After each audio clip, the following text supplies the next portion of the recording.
The city of Shenzhen did not believe in ghosts. It believed in speed, glass, data, money, light. People moved too fast to notice what stayed behind. Every night at exactly 11:47 p.m., the last subway train arrived at Platform C of Line 12. It was not written on any official schedule. Passengers learned it through habit, through tired legs and empty eyes. Platform C was different from the others.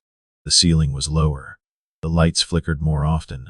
The security cameras covered it, but never clearly. Most people avoided the far end of the platform. Not because of superstition, because the air felt wrong there. Zhou Ming first noticed the silence. He was a junior architect working overtime for a redevelopment firm. Another late night, another missed dinner, another promise to himself that tomorrow would be different. When he stepped onto Platform C, the crowd was already waiting. About 20 people, standing, not speaking.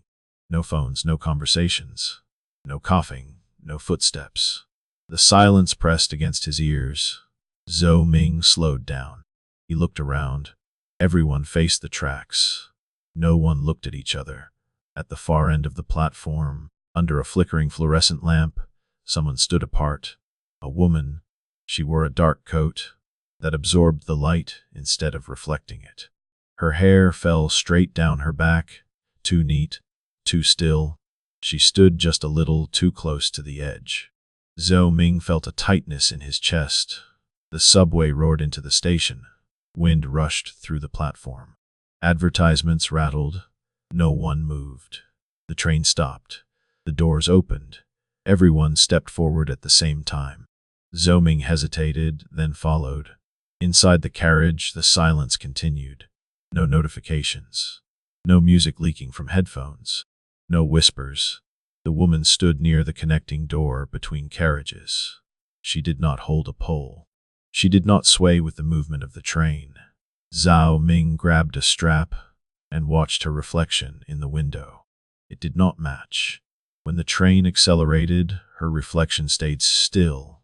When the lights flickered, her reflection darkened, then sharpened. Zhou Ming swallowed. The train moved through the tunnel. The digital display above the door glitched. The station name skipped. The time blinked between 11:47 and 11:46. A man across from Zhou Ming blinked slowly, once, twice. Then his eyes stayed open, unfocused. The woman turned her head, not toward Zhou Ming, toward the man. She did not touch him. She leaned forward. Her face should have been visible now. It was not.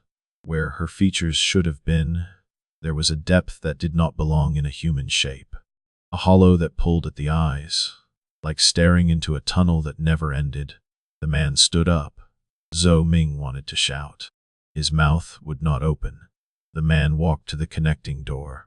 It should not have opened between stations. It did. Darkness poured in, thick and heavy, swallowing the sound of the train. The man stepped through. The door closed. The woman straightened. The train continued. Zhou Ming screamed. The sound came out this time. Sharp, broken. No one reacted. At the next station, the doors opened. Everyone stepped off calmly. Zhou Ming ran. He did not look back. The next morning, an internal report circulated among transit staff. 1 passenger missing. Presumed trespassing accident. Case closed. 3 nights later, another disappearance. Then another. Always Platform C. Always 11:47 p.m. Always someone who worked too late. Online forums started whispering. People posted grainy videos of Platform C at night. Comments appeared and disappeared.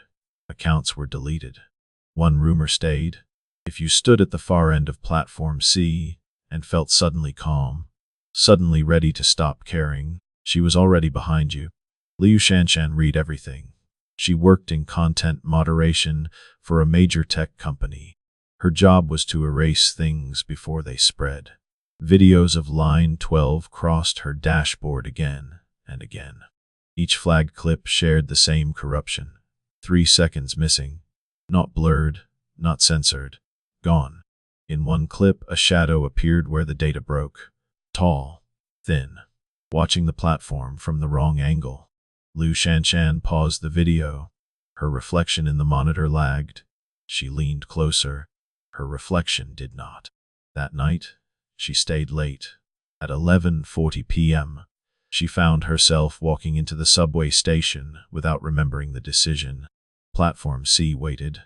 The woman stood under the flickering light, and this time she was smiling, not with a mouth, with the space where a mouth should have been. The train arrived. The lights went out, and someone whispered, very softly inside the tunnel, "Not yet." Liu Shanshan woke up on the platform floor. The lights above her flickered like failing memories. Her phone lay beside her, screen cracked, battery dead. The last train had already left. Platform C was empty. Too empty. No footsteps. No distant announcements. No vibration from the rails. Just a low sound, like breathing, coming from the tunnel. Liu Shanshan sat up slowly. Her head throbbed. Her mouth tasted like old metal. She checked the time on the station clock. 11:52 p.m. 5 minutes missing. She stood and stumbled toward the exit. The escalator was running upward, but no one was on it. Every advertisement screen was black. When she reached street level, the city looked normal again. Cars, lights, noise too normal. At home, she showered until her skin burned. When she looked into the mirror, her reflection followed her movements, almost perfectly. At work the next morning, her supervisor called her in. They slid a printed report across the table. Unauthorized data access. Repeated review of deleted transit footage. Behavioral anomaly flags. Liu Shanshan did not argue. She already knew she was being watched. That afternoon, she received a message from an unknown number. "You were on platform C last night." Her fingers trembled. "Who is this?" 3 dots appeared. Disappeared. Appeared again. Someone who did not follow her. The sender sent a video file.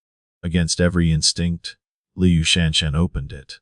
The footage showed platform C from a high angle. The timestamp read 11:47 p.m. She saw herself standing near the middle of the platform, frozen, staring forward. At the far end, the woman waited. The video glitched. In the missing frame, something new appeared. More shapes. Dozens.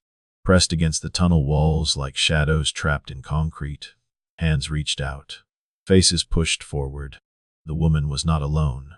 Liu Shanshan slammed her laptop shut. Her phone vibrated again. "If you want answers, do not ride alone. Meet me tonight. 11:30 p.m. Platform B." The sender sent a name. Zhao Ming. That night, the station felt colder. Platform B was crowded. Normal noise. Normal life. Zhao Ming stood near a column, pale and shaking. Dark circles ringed his eyes. "You saw her too?" Liu Shanshan said. Zhao Ming nodded.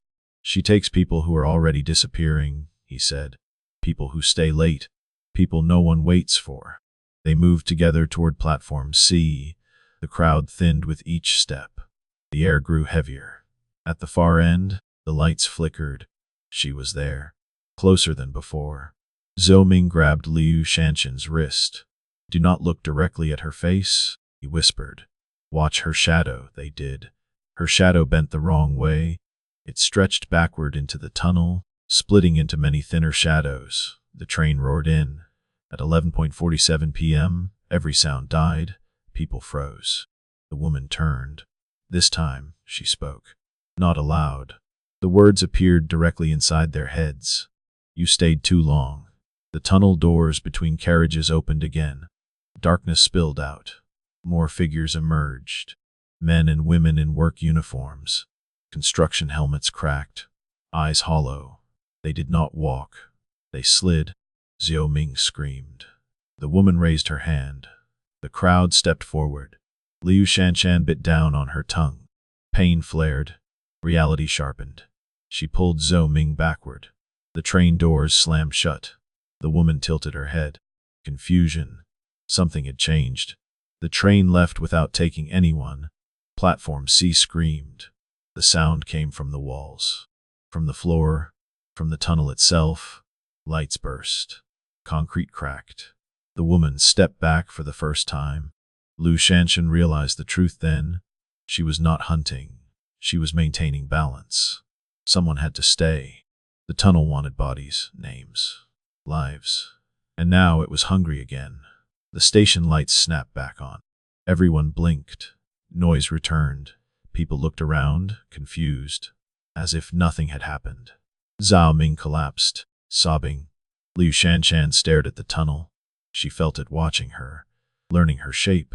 That night, a new report appeared.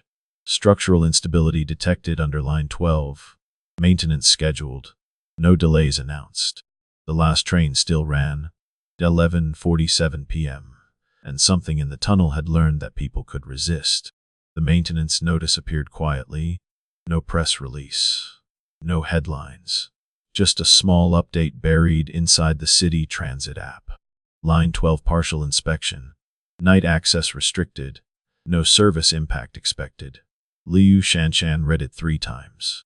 Maintenance meant tunnels. Tunnels meant disturbance. And disturbance meant hunger. She met Zhao Ming at a 24-hour convenience store near the station. Neither ordered coffee. Neither sat. They both felt it. The woman had not taken anyone that night. Balance had been broken. Something always filled a gap. Zhao Ming had nightmares every time he closed his eyes. He saw helmets crushed into skulls, hands fused into concrete, mouths opening inside walls. They were still alive when the tunnel sealed, he said. I can hear them breathing. Liu Shanshan nodded. She had started hearing footsteps in places with no people. Subtle, patient, they broke in the transit archive 2 nights later. The access door under line 12 smelled of rust and old water. Emergency lights painted the corridor red. Old blueprints lay scattered across metal tables. Construction phases. Revisions. Crossed out sections. Zhao Ming froze. There was an entire station missing from the public map. Platform C was never meant to exist. It was a temporary holding platform built during early excavation, a place where workers waited between shifts. When the collapse happened, the city sealed it instead of evacuating. 27 workers disappeared, officially 3. Liu Shanshan felt her stomach twist. The woman was not one ghost.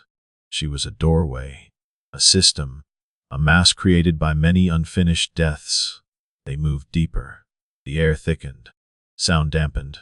Something shifted behind them. They reached the old platform. No lights. No rails. Just concrete walls carved with scratches. Names, dates. Numbers counting down. The woman stood at the center.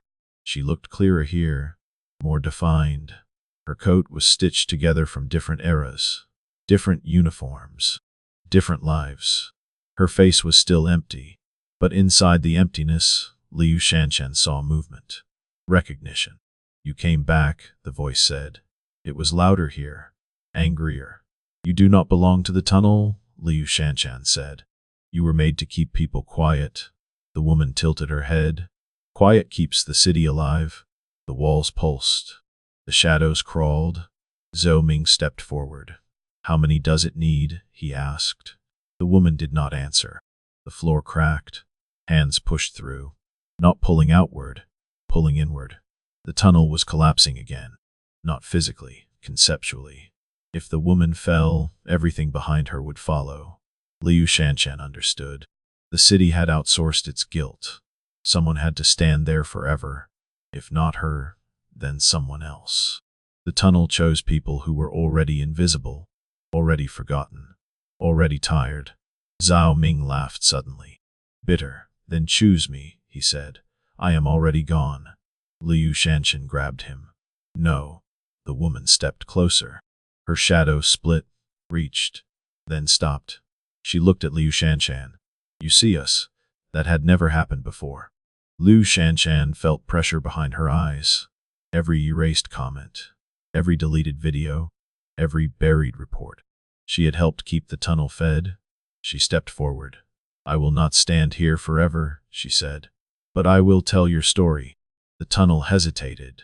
The woman trembled. For the first time, cracks appeared in her shape. Words mattered. Memory mattered. Exposure was poison. The tunnel screamed. Lights exploded above. Alarms blared through the station. Zhou Ming dragged Liu Shanshan back as the old platform began to seal itself. Concrete folded inward. Hands retreated. Voices faded. The woman remained smaller. "We will wait," she said. The door slammed shut. They escaped before security arrived. The next day, Line 12 shut down indefinitely. Official reason: structural risk. Unofficial: people refused to ride it. Stories spread faster than censorship could erase them. Accounts reposted faster than bans. The woman became a rumor with teeth. And rumors feed on attention. Weeks passed. No disappearances. No silence at 11:47 p.m. until one night, Liu Shanshan woke up and realized she was no longer tired. She stood in the mirror. Her reflection was perfect. Too perfect. Behind her reflection, something waited. Learning how to leave the tunnel. The city thought it had won. Line 12 stayed closed. Barriers went up. Security increased. Articles disappeared faster than they were written. People moved on. They always did. Liu Shanshan noticed the change first in small ways. People no longer looked tired on the last train. They looked empty. At exactly 11:47 p.m., conversation still slowed. Not stopped. Softened. Like the city was holding its breath. Zhou Ming stopped answering messages. When Liu Shanshan went to his apartment, the door was unlocked. Lights on. Shoes neatly placed. Zhou Ming stood in the living room, facing the wall. He did not turn. "She followed you," he said. "She learned your shape." Liu Shanshan felt cold creep up her spine. On the wall, shadows moved. Not matching the furniture. Not matching the light. "You taught her name," Zhou Ming said. "You taught her memory. You opened the door." The shadows peeled away from the wall. They stepped into the room. Not solid. Not ghosts. Imitations. People Liu Shanshan recognized from the videos she had deleted. Faces she had erased. They spoke in unison. "We are not done." Zhou Ming stepped forward. His eyes were hollow. "She does not need the tunnel anymore," he said. "The city is bigger." The lights went out. When they came back on, Zhou Ming was gone. The shadows stayed. After that night, the disappearances changed. No bodies. No tunnels. People simply stopped being remembered. Their phones wiped themselves. Their accounts vanished. Their names slid out of conversations. Families felt certain someone was missing. They just could not say who. Liu Shanshan watched it happen from inside the system. Entire data profiles collapsed into nothing, not deleted, unwritten. At 11:47 p.m., her screens glitched. The woman appeared behind her reflection. No longer empty-faced. Her features were incomplete. Borrowed. "You promised stories," the woman said. "Stories need listeners." "I did not promise bodies," Liu Shanshan said. The woman tilted her head. Bodies were inefficient. Memory is cleaner. The city had fed her too long. Now she fed on relevance. Anyone ignored long enough began to thin. Blur. Fade. The homeless. The elderly. The overworked. The city did not notice. Until it was their turn. Liu Shanshan uploaded everything. Every video. Every report. Every missing second. She released the raw data at 11:47 p.m. For 1 minute, the entire network slowed. People stopped scrolling. Stopped typing. Stopped breathing. They saw her. Everywhere. On screens. In reflections. Behind glass. The woman screamed. Exposure burned. Her shape fractured across millions of eyes. She could not choose anymore. Everyone saw her. And when everyone sees something, it loses its hunger. The shadows collapsed. Names rushed back. People remembered. The city exhaled. Line 12 reopened months later. Platform C no longer existed. Officially, Liu Shanshan quit her job. She sleeps well now. Too well. Sometimes, at exactly 11:47 p.m., she wakes up calm, peaceful, ready. She stands by the window and looks at her reflection. It smiles back, almost finished learning.